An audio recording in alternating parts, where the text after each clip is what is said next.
لله نحمده ونستعينه ونستغفره ونؤمن به ونتوكل عليه ونعوذ بالله من شرور أنفسنا ومن سيئات أعمالنا من يهده الله فلا مضل له ومن يضلله فلا هادي له ونشهد أن لا إله إلا الله وحده لا شريك له ونشهد أن سيدنا ومولانا محمدا عبده ورسوله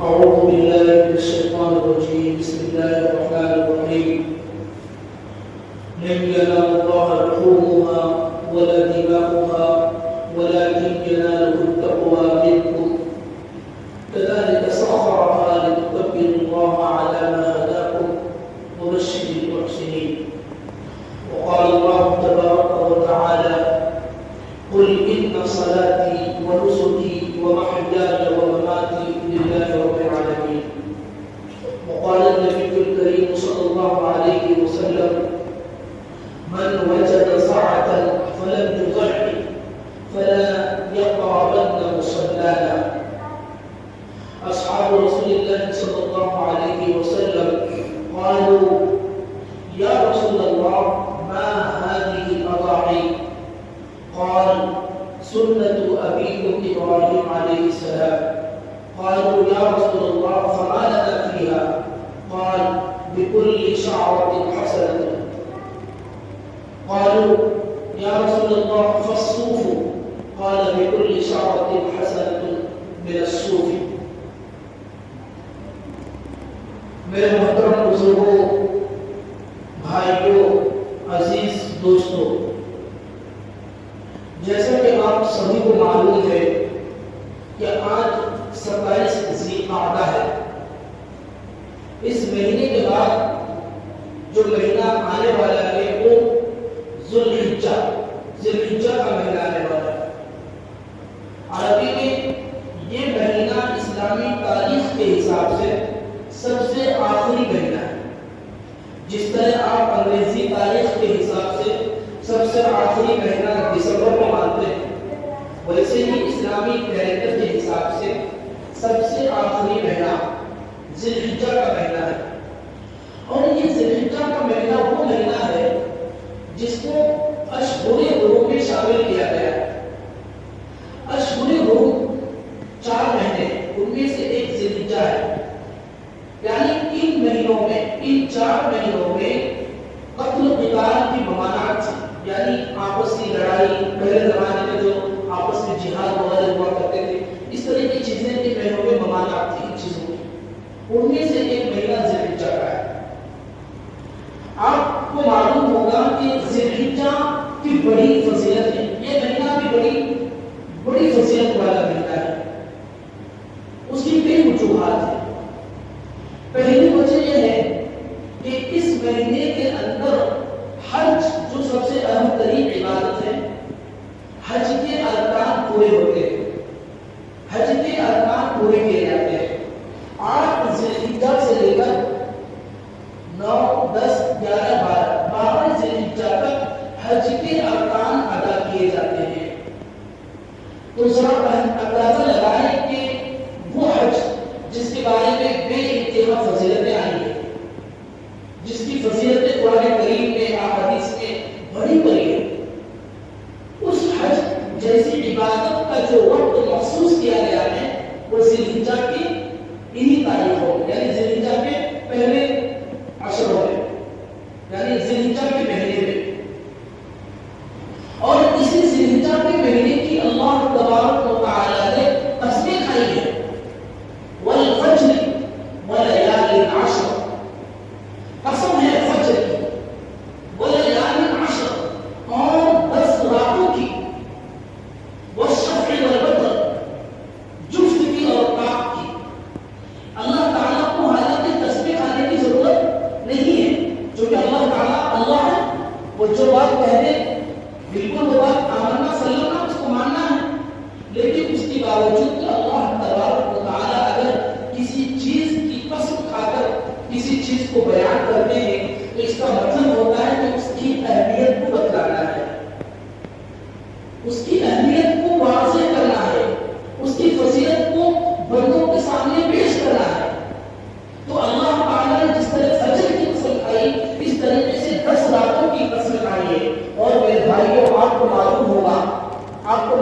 ہونی چاہیے یہ بات کہ وہ جو 10 راتیں ہیں وہ ذوالحجہ کی پہلے عشرے کی 10 راتیں ہیں. بعض مفسرین نے کہا کہ اب ذوالحجہ کی جو 10ویں شروع کے جو 10 دن ہے 1 تاریخ سے لے کر 10 تاریخ تک، بعض نے کہا کہ یہ 10 راتیں مراد ہے، اور بعض نے کہا کہ رمضان کے آخری عشرے کی جو 10 راتیں وہ مراد ہے. لیکن ان دونوں کے درمیان تجویز یہ ہوگی کہ ایک بعض مفسرین نے کہا کہ دنوں کے حساب سے ذوالحجہ کے 10 دن کی فضیلت اس میں وارد ہوگی، اور راتوں کے حساب سے رمضان المبارک کے جو آخری عشرے ہیں وہ مراد ہے. تو بہرحال اللہ تبارک و تعالی نے قرآن کریم میں ذوالحجہ کے پہلے عشرے کی 10 راتوں کی قسم کھا کر اس کی اہمیت کو بتا رہے ہیں. اور میرے بھائیوں، اسی ذوالحجہ کے مہینے میں نویں تاریخ جس کو یوم عرفہ کہا جاتا ہے، کیا کہا جاتا ہے؟ یوم عرفہ. عرفہ کریں یعنی نویں ذوالحجہ. یوم عرفہ کی بڑی فضیلت ہے. اللہ کے نبی صلی اللہ علیہ وسلم کی حدیث ہے کہ میرے امتیوں میں سے جو کوئی بھی یوم عرفہ کے دن روزہ رکھتا ہے اس کی 1 سال کے پچھلے اور 1 سال کے اگلے گناہ معاف کر دے گا. گویا کہ اس نے پورے سال کے روزہ رکھ لیا. یہ یوم عرفہ کی فضیلت ہے. جس طریقے سے حجاج کرام وہاں پر اپنی تاریخ کے حساب سے وہاں پہ ایک دن پہلے ہوتا ہے تو لوگ وہاں پر حاجی حجاج کرام یوم عرفہ کے دن وہاں روزے رکھتے ہیں. اسی حساب سے ہم لوگ اپنی تاریخ کے حساب سے یہاں پر یوم عرفہ کو روزہ رکھتے ہیں. اچھا، اس میں مس انڈرسٹینڈنگ ہوتی ہے، لوگوں کو مسٹیک ہونے لگی ہے. لوگ کیا کرتے ہیں، حجاج کرام سعودی عرب میں جس دن یوم عرفہ کا دن ہوتا ہے اسی دن یہاں پہ روزہ رکھتے ہیں. حالانکہ ہماری کون سی تاریخ ہوتی ہے بتائیے؟ 8ویں ہوگی نا. ہم لوگ ایک کے پیچھے ہیں. تو جس 9ویں تاریخ کو حجاج کرام سعودی عرب میں مکہ مکرمہ میں مدینہ میں وہاں جو تاریخ ہوتی ہے وہ ایک دن پہلے کی تاریخ ہے. تو حجاج کرام وہاں پر 9ویں تاریخ کو یوم عرفہ مناتے ہیں. اس دن ہمارے یہاں وہ 8ویں تاریخ ہوتی ہے میرے بھائی. تو ہمیں اپنی تاریخ اور اپنے کیلنڈر کے حساب سے ایک دن بعد یوم عرفہ منانا ہے. منانے کا مطلب یہ ہے کہ روزہ رکھنا ہے. ہم نے بڑے اچھے جاننے والوں کو بھی دیکھا ہے کہ وہاں کے حساب سے وہ روزہ رکھتے ہیں اور یہ کہتے ہیں کہ آج کو وہاں یوم عرفہ ہے اس لیے ہم نے بھی روزہ رکھا ہے. میرے بھائیوں، وہاں یوم عرفہ ہے، یہاں تو نہیں ہے. یہاں تو ایک دن بعد ہونا ہے. تو اس کو مائنڈ میں بیٹھانا ہے. تو میرے کہنے کا مقصد ہے میرے بھائیوں کہ یوم عرفہ کی بڑی فضیلت ہے. اللہ کے نبی صلی اللہ علیہ وسلم کی حدیث ہے کہ اللہ کے نبی صلی اللہ علیہ وسلم کی حدیث ہے کہ یوم عرفہ کے روزے رکھنے کی وجہ سے ایک دن اور ایک دن 1 سال پیچھے اور اگلے 1 سال کا گناہ معاف کر دیا جاتا ہے. اس کے علاوہ اللہ تبارک و تعالیٰ کو اس مہینے میں سب سے زیادہ ایک اور چیز پسند ہے. وہ کیا ہے؟ 10ویں تاریخ کو قربانی دینا. اللہ کی رضا کے لیے، اللہ کی محبت کے لیے ایک اچھا سا، عمدہ سا، پیارا سا، موٹا، تازہ، فروا، بہترین جانور پر اللہ کا نام لے کر بسم اللہ اللہ اکبر پڑھ کر آپ اللہ کے نام، اللہ کے حکم کی اطاعت کر کے آپ اس کو ذبح کرتے ہیں. حدیث پاک میں آتا ہے، حضرت عائشہ رضی اللہ تعالیٰ عنہا سے روایت ہے، فرماتی ہے کہ نبی پاک صلی اللہ علیہ وسلم نے فرمایا کہ یوم ذوالحجہ یعنی 10ویں ذوالحجہ کو اللہ تبارک و تعالیٰ کو سب سے زیادہ پسندیدہ عمل اللہ کے نام پہ قربانی کرنا ہے. اللہ کے نام پہ قربانی کرنا ہے. یعنی 10ویں ذوالحجہ کے دن انسان مومن جو کوئی بھی اچھے اعمال کرے ان تمام اعمال میں سب سے بہتر عمل، سب سے اچھا عمل جو ہے اللہ تبارک و تعالیٰ کو یہ پسند ہے کہ بندہ اپنے رب کے نام پر جانوروں کی قربانی کرے. اور وہ 10 تاریخ سے لے کر 13ویں تاریخ تک اس کے دن، پھر بھی 10، 11، 12 تاریخ. تو میرے بھائی نے 3 دن قربانی کرنی ہے. ان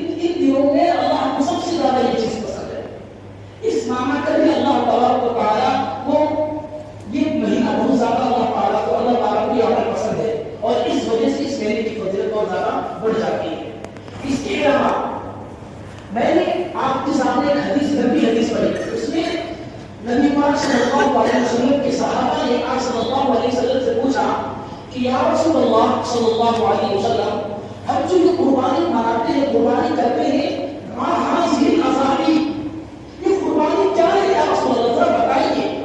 اللہ کے نبی صلی اللہ علیہ وسلم نے فرمایا یہ سنت ابیکم ابراہیم علیہ السلام یہ تمہارے جد امجد یعنی تمہارے باپ ابراہیم علیہ السلام کی سنت ہے.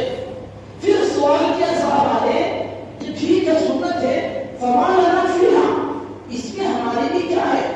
تو نبی پاک صلی اللہ علیہ وسلم نے فرمایا بکل شعرۃ حسنۃ ہر ایک بال کے بدلے میں لکھا ہے.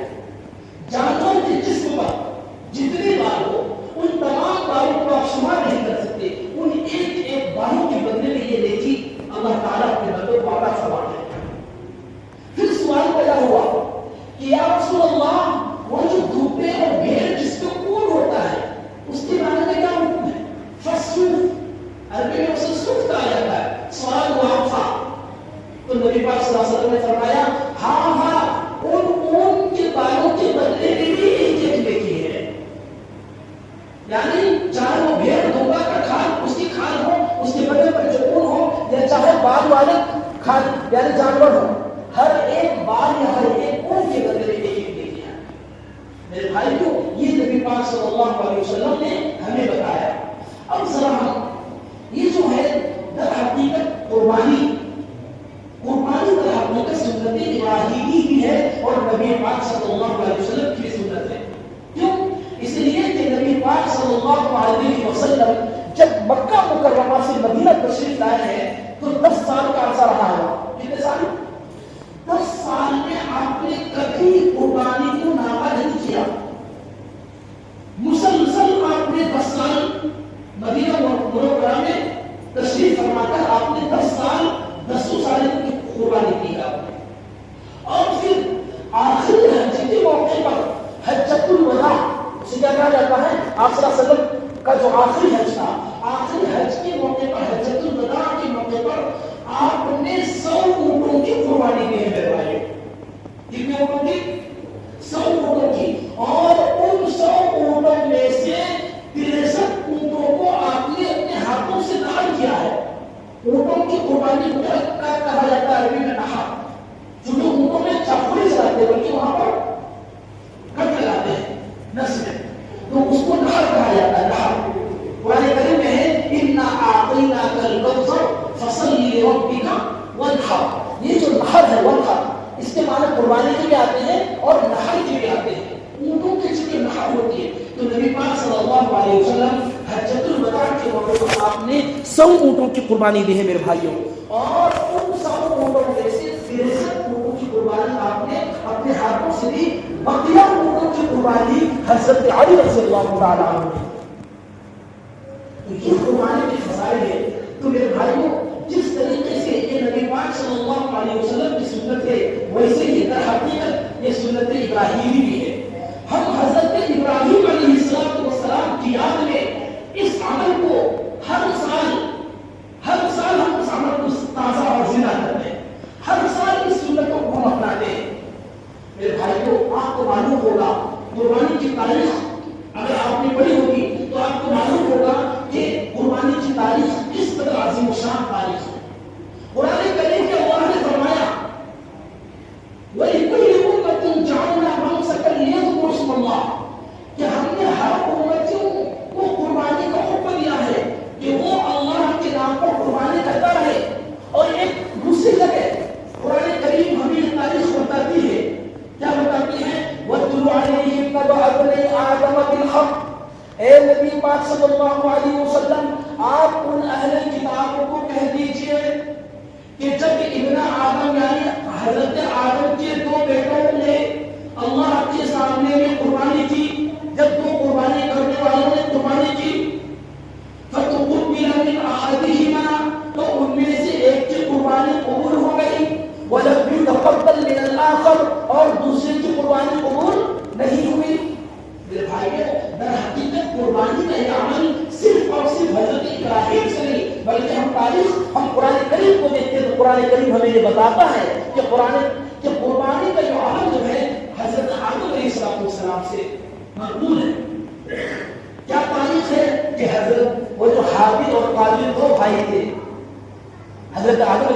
السلام کے 2 بیٹے، ان کے درمیان کسی مسئلے پر بحث و مباحثہ ہو گیا، شادی کو لے کر ایک خوبصورت جو ان کی بہن تھی اس سے شادی کرنے کے سلسلے میں. تو بات یہ آئی کہ جب قربانی اللہ کے سامنے میں قربانی پیش کرتے ہیں، نظر پیش کرتے ہیں، جس کی قربانی قبول ہو جائے گی وہ اس سے شادی کر لے گا.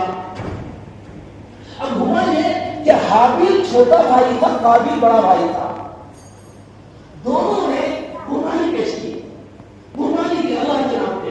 ایک نے تو مینڈا جانور کی قربانی کی، جس نے حابیل نے، جو چھوٹا بھائی تھا چھوٹے بھائی نے حابیل کی قربانی کی، اور جو بڑا بھائی تھا قابیل انہوں نے غلہ، گیہوں، اناج وغیرہ کی قربانی کی. اب اس زمانے میں قربانی ہماری قبول ہوئی یا نہیں ہوئی اس کا اندازہ کیسے ہوتا تھا، اس کے بارے میں تفصیل میں بات آتی ہے کہ ایک آگ آتی تھی اور جس کی قربانی اگر قبول ہو جاتی تھی اس کو کھا لیتی تھی وہ، یعنی وہ آگ اس کو سمٹ کر لے کے چلے جاتی تھی. تو حابیل نے جانور کی بیٹی کی قربانی کی، اور قابیل جو بڑا بھائی تھا انہوں نے غلہ، میوہ، یہ جو اناج وغیرہ ہے اس کی قربانی کی اور ایک پہاڑی پر چھوڑ دیا. اس کے بعد ایک آگ آئی اور آگ نے آ کر حابیل ہے حابیل کے جانور کو کھا لی. تو اس سے پتہ چلا کہ کس کی قربانی قبول ہو گئی، چھوٹے بھائی حابیل کی قربانی قبول ہو گئی. اب اس کے بعد بڑے بھائی کو بڑی دشمنی ہوئی. انہوں نے کیا کہا، قرآن کریم نے اس کا نقشہ کھینچا ہے، لیکن بسطت الی یدک لتقتلنی ما انا بباسط. جو بڑے بھائی نے کہا کہ اب میں تمہیں، جب میری قربانی قبول نہیں ہوئی تو میں تمہیں نہیں چھوڑوں گا، میں تجھے مار ڈالوں گا. تو چھوٹے بھائی نے کہا، پیار سے جواب دیا کہ اگر آپ میرے قتل کا ارادہ بھی کریں تو بھی ما انا بباسط، میں اپنا ہاتھ نہیں بڑھاؤں گا. نہیں بسطت الی یدک لتقتلنی، اگر آپ اپنا ہاتھ میرے طرف بڑھائیں گے مجھے قتل کرنے کے لیے، ما انا بباسط یدی الیک، میں اپنا ہاتھ آپ کی طرف دے رہا ہوں، یعنی میں تمہیں قتل نہیں کروں گا، میں تو اپنا معاملہ اللہ کے اوپر چھوڑ دوں گا. میرے بھائی کو یہ در حقیقت قربانی کا سلسلہ وہاں سے شروع ہوتا ہے. اس طریقے سے حضرت عیسیٰ علیہ السلام کے زمانے تک قربانی کی یہی شکل تھی کہ لوگ قربانی دیتے تھے اور ان قربانیوں میں جس کی قربانی قبول ہو جاتی تھی آگ اسے کھا لیتی تھی، آگ اسے اڑا لے جاتی تھی. یہ اس کا طریقہ تھا. لیکن حضرت ابراہیم علیہ السلام جو اللہ کے خلیل ہیں، اللہ کے سب سے بہترین دوست، خلیل اللہ جس کو خلیل کا لقب دیا گیا، اس کے تعریف کا ذرا اندازہ لگاتے ہیں کہ حضرت ابراہیم ایک ایسے پیغمبر ہے جو مختلف الگ الگ کنڈیشنوں میں، الگ الگ اوقات میں اللہ تعالیٰ کے امتحانات میں کامیاب ہوئے. اب جہاں آپ اپنی آنکھیں کھولے ہیں تو سب لوگ تو بت پرستش کے شکار تھے. اپنے ابا کو منع کیا کہ یا ابا اعظم، اپنے ابا کو منع کیا کہ آپ کیا کر رہے ہیں، تو ابا کو غصہ آیا تو ابا نے گھر سے نکال دیا ان کو. اس کے بعد پھر آپ کا مقابلہ بادشاہ سے ہوا، عوام سے ہوا، لوگوں نے آپ کو آگ میں ڈالنے کی کوشش کی اور آگ میں ڈال دیا. اس طریقے سے آپ کی مختلف آزمائشیں رہی ہے، آپ مختلف امتحانات میں کامیاب ہو کر دکھائے اللہ تبارک و تعالیٰ کو. اور پھر اس کے بعد جب آپ کو نبوت ملی تو آپ کی پہلی شادی حضرت سارہ سے ہوئی. کس سے ہوئی تھی؟ حضرت سارہ. ان سے جب اولاد نہیں ہوئی تو پھر آپ کی دوسری شادی جو ہے حضرت ہاجرہ سے ہوئی.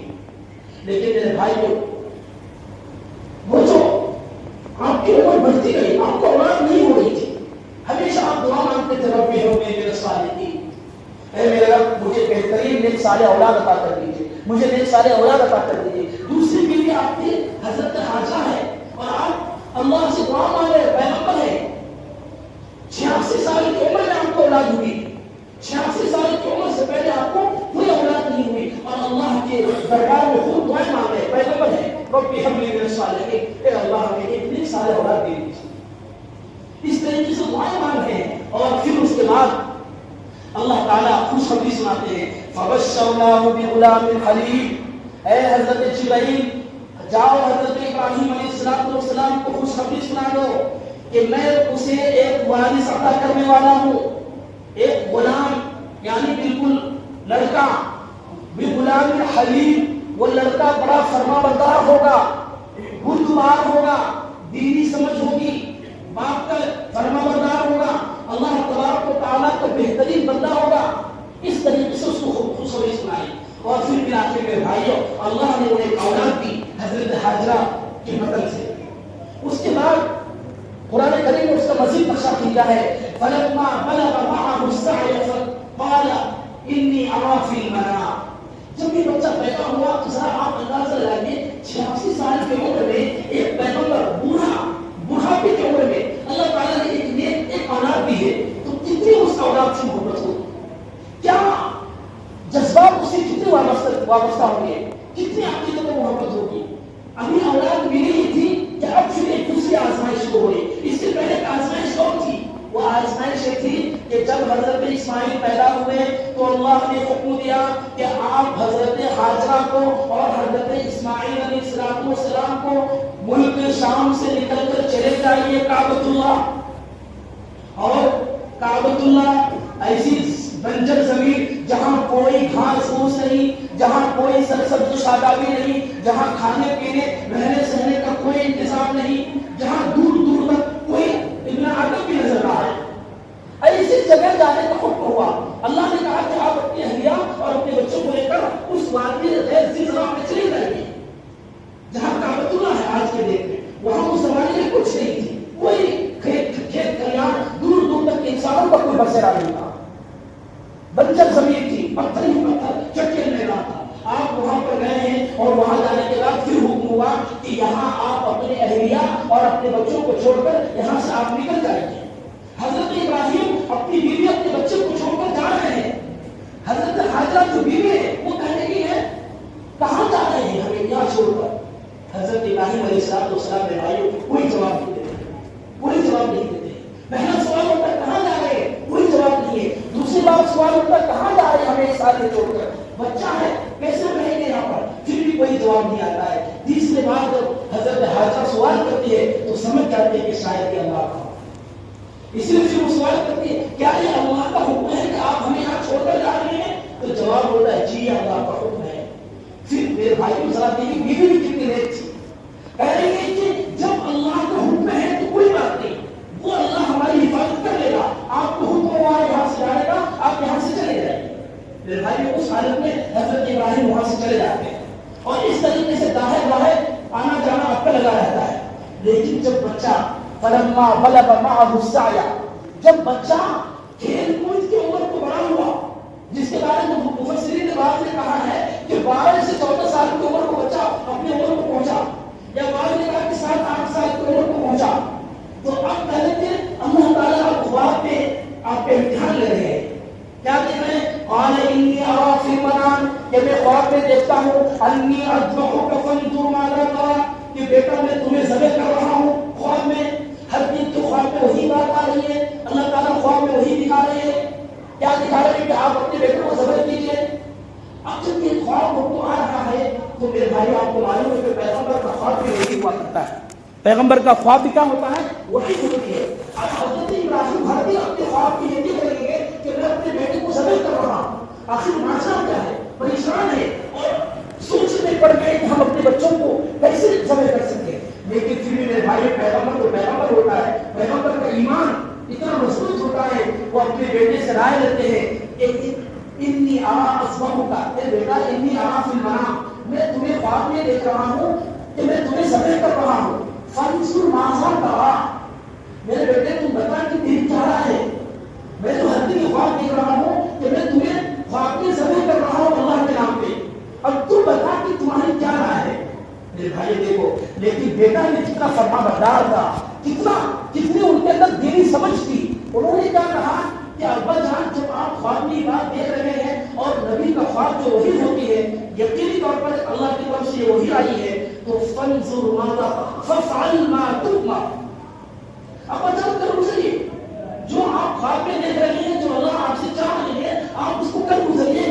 ان ستجدنی ان شاء اللہ من الصابرین, انشاءاللہ اللہ نے چاہا تو آپ مجھے صابرین میں سے پائیں گے, صبر کرنے والوں میں سے پائیں گے. میرے بھائیوں یہ باپ بیٹے کے آپس میں ڈسکشن ہوتی ہے, یہ سوال جواب ہوتا ہے, یہ آپس میں مشورہ ہوتا ہے. ابھی حضرت حاجرہ کو کوئی خبر نہیں ہے, ماں کو کوئی خبر نہیں ہے, باپ بیٹا آپس میں یہ سوال جواب کرتا ہے اور دونوں کی آپسی سہمتی سے دونوں تیار ہو جاتے ہیں. کہ ٹھیک ہے جب یہ بات ہے تو میں بھی تیار ہوں، بیٹا بھی تیار ہے، باپ بھی تیار ہے، اور لہٰذا باپ اپنے بیٹے کو لے کر جاتے ہیں ذبح کرنے کے لیے۔ اسی درمیان شیطان بہکانے میں آتا ہے، کبھی حضرت حاجہ کے پاس جاتا ہے، کبھی حضرت ابراہیم علیہ السلام کو بہکاتا ہے کہ بڑھاپے کی عمر میں ایک بیٹا دیا اللہ نے، تو اس کو اللہ کے نام پہ ذبح کرنے جا رہا ہے۔ میرے بھائیو پیغمبر بھی دیکھیے وہ بات صاحب حضرت ابراہیم کو 3 مرتبہ 3 جگہ مینا میں 3 جگہ آپ کو شیطان نے بہکایا، اور ان 3 جگہوں میں آپ نے 7 کرکریا شیطان کو مارا، جس کو رمی جماعت کہتے ہیں۔ آج جو حاجی وہاں پر 3 کرکری مارتے ہیں اسی کی آج مارتے ہیں۔ اور ادھر کوئی شیطان کبھی حضرت حاجہ کے پاس آتا ہے اور کہتا ہے کہ تمہارے بیٹے کو حضرت ابراہیم ذبح کرنے کے لیے نہیں جا رہا، تمہیں کچھ معلوم ہے؟ وہ کہتے ہیں کہ ایسا کون کر سکتا ہے کہ باپ اپنے بیٹے کو ذبح کرے؟ بولا نہیں، یہ اللہ کا حکم ہے۔ ٹھیک ہے، اگر اللہ کا حکم ہے تو پھر میں بھی اس میں راضی ہوں۔ یہ جواب آتا ہے، پھر آخر شیطان مایوس ہو جاتا ہے، اور میرے بھائیوں جب ذبح کرنے کے لیے لے جاتا ہے تو بیٹا کہتا ہے کہ ابا میرے آنکھوں میں آپ پٹی باندھ دیجیے گا، تاکہ کہیں ایسا نہ ہو کہ ہماری نظر اور آپ کی نظر مل جائے اور آپ کی محبت آپ جذبات میں آ کر اپنے ارادے میں ہٹ جائے، کہیں ایسا نہ ہو، اسی لیے میرے آنکھوں میں پٹی باندھ دیجیے گا، اور ذرا یہ کیجیے گا کہ مجھے اونگھا منہ ہٹا دیجیے گا۔ فلما اسلم وتله للجبین، قرآن کریم نے کہا کہ جب حضرت ابراہیم علیہ السلام اور حضرت اسماعیل دونوں اللہ کے نام میں قربان ہونے کے تیار ہو گئے، تو پھر حضرت ابراہیم نے اپنے بیٹے کو پیشانی کے بل ایسے لٹا دیا، اور عنقریب تھا کہ وہ چھری ہاتھ میں لے کر، اور یہ بھی کہتے ہیں کہ اپنے سب چھری کو تیز کر دیجیے گا تاکہ ہمارے ذبح کرنے کی زیادہ پریشانی نہ ہو۔ یہ میرے بھائی بیٹا اپنے باپ سے کہہ رہا ہے، حضرت اسماعیل علیہ السلام۔ اس کے بعد جب ذبح کرنے کے لیے آپ جا رہے ہیں تو پتہ چلا قرآن آواز آتی ہے وَنَادَيْنَاهُ أَيْ يَا إِبْرَاهِيمُ قَدْ صَدَّقْتَ الرُّؤْيَا، اے ابراہیم رک جا، تم نے اپنے خواب کو پورا کر دکھایا۔ قَدْ صَدَّقْتَ الرُّؤْيَا إِنَّا كَذَلِكَ نَجْزِي الْمُحْسِنِينَ، ہم اسی طرح محسنین کو بدلہ دیتے ہیں۔ پھر حضرت جبرائیل علیہ السلام اس بیٹے چھری بولتا ہو گئی، چھری چل نہیں رہی ہے، پریشان ہو گئے، غصہ میں آ گیا حضرت ابراہیم، بلآخر کیسے چلتے جب اللہ نے اس کو باہر کر دیا۔ پھر اس کی جگہ حضرت جبرائیل ایک مینڈا لاتے ہیں، اس کی قربانی ہو جاتی ہے۔ وَفَدَيْنَاهُ بِذِبْحٍ عَظِيمٍ۔ میرے بھائی یہ پورا قرآن کریم کا نقشہ ہے کہ جس میں در حقیقت کیا مقصود ہے کہ ایک پیغمبر اپنے امتحانات میں کامیاب ہو کر اپنے بیٹوں کی قربانی دے کر یہ بتلا دیا کہ در حقیقت اللہ کی اطاعت کا مقصد یہ ہے کہ آپ ہر چیزوں کو اپنی قربانی دیں۔ اللہ کی اطاعت کا مقصد تو حقیقت یہ ہے کہ ان کے لیے اپنی جان کی نذرانہ دے دیں، آپ اپنی جانوں کی نذرانہ دیں، اپنی جانوں کی قربانی دیں، لیکن یہ اللہ کا احسان ہے کہ انہوں نے ہمیں اور آپ کو جانوروں کی قربانی کا کہا ہے، لیکن اس کے بدلے میں ثواب ویسا ہی ہے جیسا کہ آپ اپنی جانوں کی قربانی دیتے ہیں۔ تو یہ در حقیقت سنت ابراہیمی ہے، اور حضرت ابراہیم علیہ السلام کی اس عادت کو اللہ تعالیٰ نے اتنا پسند کیا کہ تا قیامت امت محمدیہ کے لیے ہر اس صاحب نصاب جو قربانی کی استطاعت رکھتا ہے ان کے لیے قربانی واجب قرار دیا۔ میں نے ایک دوسری حدیث پڑھی، ختم ہو رہا ہے، اس میں مزید باتیں انشاءاللہ اگلے جمعہ پہ ہوں گی۔ میں نے ایک حدیث پڑھی کہ جو شخص قربانی کی استطاعت رکھتا ہے اور اس کے باوجود جو قربانی نہ کرے، اللہ کے نبی صلی اللہ علیہ وسلم نے فرمایا وہ میرے عیدگاہ میں نہ آئے، وہ عید کی نماز پڑھنے نہ آئے۔ ایسے لوگوں کے لیے وعید ہے میرے بھائیوں۔ لہذا قربانی در حقیقت سنت ابراہیمی اور نبی پاک صلی اللہ علیہ وسلم کی سنت ہے، اور ایک ایسی سنت ہے جس کی کوئی نظیر نہیں ہے، جس محبت کے پیش کرنے کا، محبت کے اظہار کا ایک بہترین ذریعہ ہے قربانی، کہ انسان اپنا مال خرچ کر کے جانور لیتا ہے اور اسے اللہ کے نام پہ قربانی کرتا ہے، اور پھر اللہ نے کہا لَن يَنَالَ اللَّهَ لُحُومُهَا وَلَا دِمَاؤُهَا وَلَكِنْ يَنَالُهُ التَّقْوَىٰ مِنكُمْ۔ یہ جو میرے اللہ بندے تم جو میرے نام پہ قربانی کرتے ہو، ایسا نہیں کہ اس قربانی کی وجہ سے میرے پاس اس قربانی کا گوشت اور خون پہنچتا ہے، بلکہ وہ تو در حقیقت تمہارا تقویٰ ہمارے پاس پہنچتا ہے۔ آپ کس ارادے سے، کس عزم سے اور کس عظمت سے، کس احترام سے آپ قربانی کی جانور کی قربانی کرتے ہیں، وہ آپ کا تقویٰ، وہ جو اللہ کے لیے آپ کے لیے جو آپ کے دلوں میں جو محبت پیوست ہے، وہ چیز اللہ تعالیٰ دیتے ہیں۔ حالانکہ قربان اللہ کے پاس جانور کا گوشت کچھ نہیں پہنچتا۔